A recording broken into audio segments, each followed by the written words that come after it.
Rich dad poor dad, यह एक book summary में बता रहा हूँ जो मैंने कुछ साल पहले खुद सुना था। यह कुकू एफएम पे अवेलेबल है, आप चाहे तो कुकू एफएम पर जाकर ऑडियो बुक सुन सकते हैं। तो चलो इसका कुछ मेन अंश आपको समझाने के लिए बता देता हूँ। जो मैंने इससे सीखा और मैंने समझा उसको हम बताते हैं आपको इस वीडियो में। सन 1956 अमेरिका का एक छोटा सा शहर, सुबह का समय था, सड़कें शांत थी, लोग अपने अपने काम पे जा रहे थे। लेकिन छोटे से घर में 9 साल का लड़का खिड़की पर बैठा सोच रहा था। उसका नाम रॉबर्ट कियोसाकी था। Robert Kiyosaki. उस दिन स्कूल में उसके दोस्तों ने उसे महंगे खिलौने नहीं छूने दिए। उन्होंने कहा तुम गरीब हो। यह शब्द उसके दिल में तीर की तरह चुभ गई और वह सोचने लगा। घर लौटकर उसने अपने पिता से पूछा, पापा क्या हम गरीब हैं? उसके पिता बहुत पढ़े लिखे थे, सरकारी नौकरी में थे, लोग उनका सम्मान करते थे। लेकिन उन्होंने धीमी आवाज में कहा, हाँ बेटा, अभी हम अमीर नहीं हैं। रॉबर्ट चुप हो गया। उस रात उसने पहली बार महसूस किया कि दुनिया में सिर्फ मेहनत काफी नहीं होती, पैसों की समझ जरूरी होती है।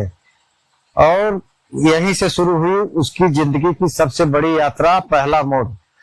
अगले दिन रॉबर्ट अपने सबसे अच्छे दोस्त माइक के घर गया। माइक के पिता शहर के बड़े बिजनेसमैन थे। लोग उन्हें रिच डैड कहते थे।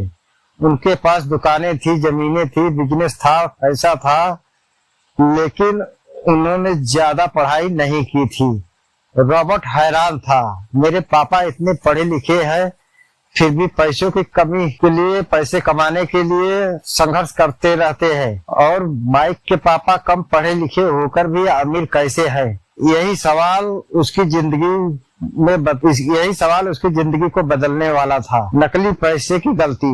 एक दिन रॉबर्ट और माइक ने सोचा, अगर अमीर बनना है तो पैसा खुद बना लेते हैं। दोनों ने टूथपेस्ट की ट्यूब से पिघलाकर नकली सिक्के बनाए। वे बहुत खुश थे, उन्हें लगा कि अब वे अमीर बन जाएंगे। तभी रॉबर्ट के असली पिता कमरे में आ गए। उन्होंने सिक्कों को देखे और गुस्सा होने के बजाय वो मुस्कुराए।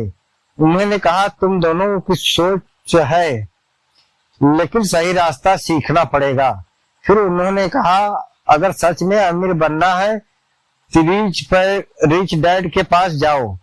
रिच डैड की पहली सीख। अगले रविवार दोनों लड़के रिच डैड के ऑफिस पहुंचे। पुराना लकड़ी का ऑफिस था, टेबल पर फाइलें, दीवार पर घड़ी।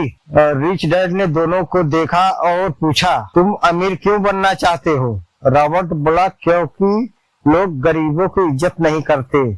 रिच डैड मुस्कुराए, फिर बोले, ठीक है, मैं तुम्हें पैसे कमाना नहीं, पैसों को समझना सिखाऊंगा। छोटी नौकरी। उन्होंने दोनों लड़कों को अपनी दुकान पर काम पर लगा दिया। काम कठिन था, घंटों सामान उठाना बैठाना, सफाई करना, गर्मी में खड़े रहना और बदले में बहुत कम पैसे। कुछ हफ्तों तक दोनों ने मेहनत किया और ऐसे ही हफ्ते, दिन, महीने निकल गए। कुछ हफ्तों बाद रॉबर्ट गुस्से में भर आया गया। वह रिच डैड के पास गया और बोला, आप हमें इस्तेमाल कर रहे हैं। रिच डैड हंसे नहीं, उन्होंने गंभीर होकर कहा, यही जिंदगी है। रॉबर्ट चुप हो गया। फिर रिच डैड बोले, गरीब और मिडिल क्लास लोग पूरी जिंदगी पैसों के लिए काम करते हैं। अमीर लोग पैसा सिस्टम बनाते हैं, जहां पैसा उनके लिए काम करता है। यह बात रॉबर्ट के दिमाग में गहराई से उतर गई। और डर और नौकरी। रिच डैड ने बोर्ड पर 2 शब्द लिखे, डर, लालच। फिर बोले, लोग नौकरी क्यों करते हैं? रॉबर्ट बोला, पैसे के लिए। रिच डैड बोले, नहीं, डर के कारण। डर की पैसा खत्म हो जाएगा, डर की लोग क्या कहेंगे, डर की बिल कैसे भरेंगे। और फिर लालच आता है, थोड़ी ज्यादा सैलरी मिली तो बड़ा घर चाहिए, फिर बड़ी कार, फिर बड़ा खर्च, और इंसान पूरी जिंदगी ईएमआई भरता रहता है। गरीब पिता और अमीर पिता। रॉबर्ट के पुअर डैड कहते थे, अच्छी पढ़ाई करो, अच्छी नौकरी पाओ। लेकिन रिच डैड कहते थे एसेट खरीदो जो हर महीने तुम्हें पैसा दे। यही से रॉबर्ट का जर्नी शुरू हुआ। एसेट और लायबिलिटी में फर्क समझा उसने। एसेट क्या है? रिच डैड ने कहा अगर कोई चीज तुम्हारी जेब में पैसा डालती है तो वह एसेट है, और अगर कोई पैसा निकालती है तो वह लायबिलिटी है। उदाहरण दिया उन्होंने, एक किराए वाला घर हर महीने किराया देता है, वह एसेट है। लेकिन महंगी कार हर महीने खर्च कराती है, वह लायबिलिटी है। रॉबर्ट को पहली बार समझ आया कि अमीर लोग खर्च नहीं कैश फ्लो खरीदते हैं। शेयर मार्केट की सीख है। एक दिन रिच डैड रॉबर्ट को शहर के बड़े बैंक के सामने ले गए। उन्होंने कहा देखो यह बैंक है, लाखों लोग यहाँ पैसा रखते हैं, लेकिन असली अमीर वो लोग हैं जो इस बैंक के मालिक है। रॉबर्ट ने पूछा कैसे? मालिक कैसे बनते हैं? रिच डैड बोले शेयर खरीद कर।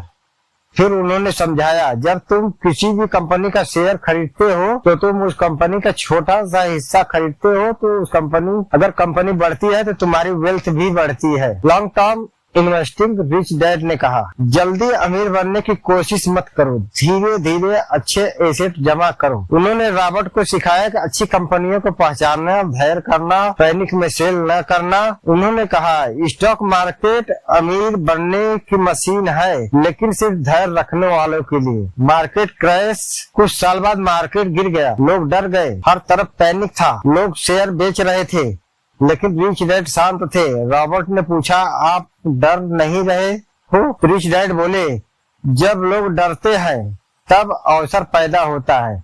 फिर उन्होंने सस्ते दामों में अच्छे शेयर खरीदे। कुछ साल बाद वही शेयर कई गुना बढ़ गए। रॉबर्ट ने समझ लिया कि भीड़ हमेशा सही नहीं होती। रियल एस्टेट का खेल। एक दिन रिच डैड रॉबर्ट को शहर के बाहर ले गए। वहाँ खाली जमीन थी, लोग हंस रहे थे, वहाँ कौन रहेगा। लेकिन रिच डैड ने जमीन खरीद ली। कुछ साल बाद वहाँ सड़क बनी, दुकानें बनी, स्कूल बने और जमीन की कीमत कई गुना बढ़ गई। रिच डैड बोले अमीर लोग भविष्य देखते हैं। Financial education. रिच डैड कहते थे कि स्कूल में तुम्हें नौकरी करना सिखाता है, लेकिन फाइनेंशियल एजुकेशन तुम्हें पैसा बनाना सिखाती है। उन्होंने सिखाया टैक्स क्या है, डेप्थ कैसे काम करता है, बिजनेस कैसे बढ़ता है, निवेश कैसे किया जाता है। सबसे बड़ी गलती। रिच डैड बोले लोग ज्यादा पैसा कमाने के पीछे भागते हैं, लेकिन खर्च नियंत्रित नहीं करते। अगर इनकम बढ़े तो खर्च भी उतना ही बढ़ जाए तो इंसान कभी अमीर नहीं बन सकता। Passive income. फिर रिच डैड ने एक नई बात सिखाई, पैसिव इनकम एक ऐसी आय जो बिना रोज काम किए आती है, जैसे किराया, डिविडेंड, बिजनेस, रॉयल्टीज। फिर उन्होंने कहा जब तुम्हारे एसेट तुम्हारे खर्च नहीं उठाते तब तक तुम सच में फाइनेंशियल फ्री नहीं हो सकते। जिंदगी की सबसे बड़ा सबक। साल बीतते गए, रॉबर्ट बड़ा हो गया। उसने देखा कि बहुत पढ़े लिखे लोग भी पैसे में संघर्ष कर रहे हैं, क्योंकि वो नौकरी पर निर्भर थे। खर्च बढ़ते जा रहे थे, निवेश नहीं समझते थे। लेकिन रिच डैड का बनाया सिस्टम लगातार पैसा दे रहा था। एक शाम समुद्र के किनारे बैठे हुए थे। रिच डैड ने कहा जिंदगी में दो रास्ते हैं, पहला पूरी जिंदगी पैसे के पीछे भागते रहो, दूसरा ऐसे एसेट बनाओ कि पैसा तुम्हारे पीछे आए। रॉबर्ट शांत होकर सुनता रहा। फिर रिच डैड आखिरी बात कही, गरीब लोग कैसे पैसे के लिए काम करते हैं, अमीर लोग सीखते हैं कि पैसा उनके लिए कैसे काम करे। एंडिंग। आज दुनिया भर में लाखों लोग रिच डैड पुअर डैड की पूरी कहानी से प्रेरित होकर इन्वेस्टिंग सीख रहे हैं, शेयर मार्केट समझ रहे हैं, रियल एस्टेट में निवेश कर रहे हैं, फाइनेंशियल फ्रीडम की तरफ बढ़ रहे हैं। और शायद यही कहानी का असली उद्देश्य था कि इंसान सिर्फ पैसे कमाए नहीं बल्कि समझदारी से पैसा बनाना सीखे। अगर आपको भी यह कहानी पसंद आई हो तो अपने दोस्तों के साथ शेयर जरूर करो, लाइक करो, सब्सक्राइब करो। एक फाइनेंशियल सोच किसी की पूरी जिंदगी बदल सकती है।